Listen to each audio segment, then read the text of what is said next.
जी हाँ दोस्तों, आज मैं आपके लिए नेवी एसएसआर का सिलेबस बताने जा रहा हूँ। क्या होता है नेवी एसएसआर का? ध्यान से देखो, आपकी इसमें क्या आती हैं, फोर्थ सब्जेक्ट आती हैं। कितनी सब्जेक्ट आती हैं इसमें? आपकी फोर सब्जेक्ट आती हैं। उसकी हम बात करने वाले हैं कि फोर सब्जेक्ट में आपके कौन कौन से टॉपिक फंसते हैं।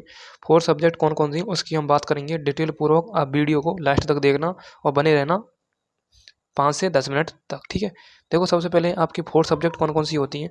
सबसे फर्स्ट नंबर पर आपकी होती है, क्या होती है? सबसे फर्स्ट नंबर पर होती है आपकी साइंस। क्या होती है? एक मिनट थोड़ा मारकर हम स्मॉल कर लेते हैं, ठीक है, तब हम आगे चलते हैं। देखो, सबसे फर्स्ट होती है आपकी साइंस होती है, उसके बाद आपकी होती है मैथमेटिक्स, ठीक है, उसके बाद आपकी होती है इंग्लिश, उसके बाद आपकी आती है जनरल अवेयरनेस, जिसमें सारे टॉपिक इंक्लूड किए जाते हैं, बाकी सभी, ठीक है, जैसे करंट हुआ आपका, ठीक है, जी के जीएस हुआ, हिस्ट्री हुआ, मतलब एक दो क्वेश्चन पूछे जाते हैं, कंप्यूटर के भी पूछे जाते हैं, कल्चर से रिलेटेड पूछे जाते हैं, ठीक है। स्ट्रेटेजी के हुआ आपका, ठीक है, स्पोर्ट्स हुआ, मतलब एक दो क्वेश्चन बनते हैं, ज़्यादा घबराने की जरूरत है नहीं है। फोकस आपको करना है ओनली ओनली इन तीनों सब्जेक्ट पर जो मैं आपके लिए बता रहा हूँ, ठीक है। कौन से सब्जेक्ट पर? इन तीनों सब्जेक्ट पर फोकस करना है आपको। ध्यान से देखो, सबसे फर्स्ट हम बात करें आगे की तरफ। आगे की तरफ हम बात करें साइंस में, यानी साइंस यानी फिजिक्स के इसमें क्या आते हैं? चैप्टर आते हैं। क्या आते हैं इसमें? फिजिक्स के ओनली ओनली चैप्टर आते हैं, ठीक है। देखो, सबसे पहले आपका दे रखा है फिजिकल वर्ड आते हैं आपके, जैसे यूनिट एंड डायमेंशन, मेजरमेंट, ठीक है, मापन मापन और मात्रा का जो आपका टॉपिक है 11th फिजिक्स का फर्स्ट चैप्टर का, उसका ही क्या आता है इसमें। देखो, आपसे क्या पूछा जाएगा इसमें से? आपको यूनिट पूछी जाती है, यूनिट पूछी जाती है, और एक दो एरर का क्वेश्चन बन जाता है, ठीक है। नेक्स्ट आगे की तरफ हम बात करें काइनेमेटिक्स। काइनेमेटिक्स का इसमें आता है लॉ ऑफ मोशन आता है, उसके बाद वर्क ऑफ एनर्जी आता है, पावर मोशन आता है, सिस्टम ऑफ पार्टिकल्स आता है, एंड रिजिड बॉडी, और उसके बाद ग्रेविटेशन आपका टॉपिक बचता है, ठीक है। उसके बाद आगे की तरफ हम बात करें, आगे आपका सेकंड पार्ट में हम बात करें, सेकंड है आपका, सेकंड में इसमें इसमें कौन कौन सा दे रखा है इसकी हम बात करें। इसमें दे रखा है आपका जगह मैकेनिक्स, उसके बाद सॉलिड्स एंड फ्लूइड, ठीक है, हीट, थर्मोडायनेमिक, उसके बाद obligation, waves, electron, marathon, electrostatics, current, electricity, ठीक है, ये आता है आपका, ठीक है। नेक्स्ट हम बात करें आगे तरफ थर्ड, थर्ड खाने में बात करें हम, थर्ड में क्या दे रखा है?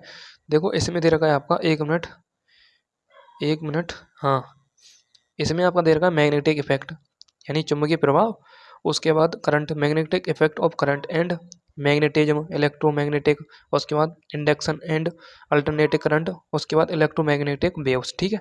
उसके बाद आपका नेक्स्ट आपका बचता है लास्ट, मेरा तो सेकंड लास्ट, सेकंड लास्ट में आपका देखो ऑप्टिक्स का आ जाता है, ऑप्टिक्स का आ जाता है आपका प्रकाश का, ठीक है, और उसके बाद डल नेचर ऑफ मैटर आ जाता है, उसके बाद आपका रेडिएशन आया था, atomic, nucleus, solid and semiconductor आ जाता है, device, principle of the communication आ जाते हैं, ठीक है, संचार प्रणाली, ठीक है। नेक्स्ट आपका पांचवें पॉइंट में दे रखा है marathon, metals and non metals, organic chemistry, food, न्यूरेट्रस marathon, nutritions and health, physiology and human disease, computer science, ठीक है, इसमें ये आ जाते हैं, ठीक है।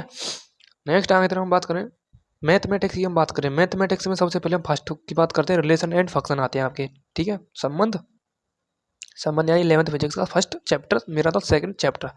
उसके बाद आपका सेट्स आता है, सेट्स यानी समुच्चय, इसमें आएगा लास्ट में आएगी, ठीक है। उसके बाद फंक्शन आता है, उसके बाद लघुगणक यानी लॉगरिथम आता है, कॉम्प्लेक्स नंबर आता है आपका, क्वाड्रिक आता है, ठीक है, सीक्वेंस एंड सीरीज, उसके बाद त्रिगोमेट्री, त्रिगोमेट्री, त्रिकोणमिति, ठीक है, ओके।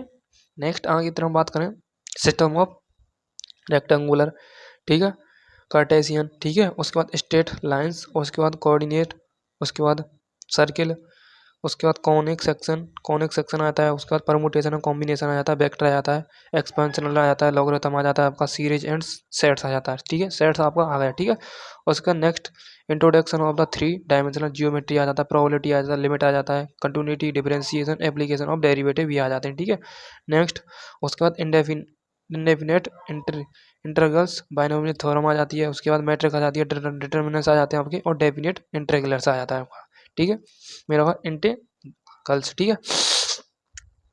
अब देखो आगे की तरफ हम बात करें इंग्लिश में आपके कौन कौन से टॉपिक आते हैं। इंग्लिश में आपके आते हैं पैसेज, प्रीपोजिशन, कंजक्शन, सेंटेंस, उसके बाद कॉम्प्रिहेंसिबल, पैसिव एंड एक्टिव, उसका नरेशन, ये आ जाते हैं आपके। देखो डायरेक्ट इनडायरेक्ट आ जाता है आपका, verb, tense, non non finite, उसके बाद है फंक्शंस, उसके बाद है आपका फ्रेजल वर्ब आ जाती हैं आपकी, इंटोनेशन उनमें आ जाते हैं, मीनिंग आ जाती हैं, उसके बाद बनवर्ड आ जाते हैं आपके। मतलब इंग्लिश में तो यही टॉपिक बनते हैं और ज़्यादा बनते नहीं है। जैसे नाउन हुआ, प्रोनाउन हुआ, ये इंग्लिश में यही टॉपिक पूछे जाते हैं, ज़्यादातर रहते हैं।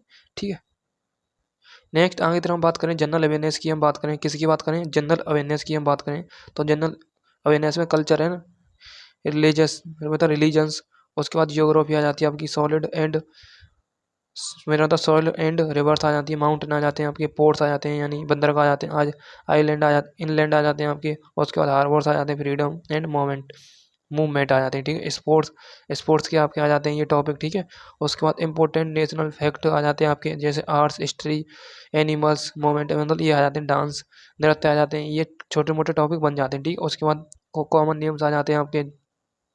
ठीक है, उसके बाद आपके आ जाते हैं आगे तरफ न्यू, जैसे हाँ, इसमें रीजनिंग भी आ जाती है, रीजनिंग के क्वेश्चन भी बन जाते हैं। ठीक है, रीजनिंग के क्वेश्चन बन जाते हैं, जैसे रीजनिंग के आ जाते हैं ये ability, sequence, spellings, India, coding, decoding. ठीक है, वैसे आप रीजनिंग पूरी हल कर ले में तो आपके लिए क्या है, बेनिफिट होगा। ठीक है, ये होता है आपका सिलेबस नेवी एसएसआर।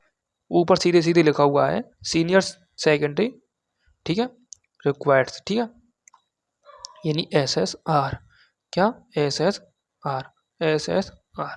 ओके, तो ये हुआ आपका सिलेबस। वीडियो कैसी लगी मुझे आप कमेंट करके जरूर जाना, ताकि मोटिवेशन और अधिक मिलता रहे। ठीक है, कमेंट करके आपको जरूर जाना है, क्या करना है, कमेंट एक एक बंदे को करके जाना है जिसने भी ये वीडियो लास्ट तक फॉलो की है। ठीक है, ठीक है, उसके बाद सब्सक्राइब एंड शेयर लाइक जरूर करना। ठीक है, मिलता हूँ नेक्स्ट ऐसी इन्फॉर्मेशन के साथ। Thank you so much, love you all, जय हिंद, जय भारत।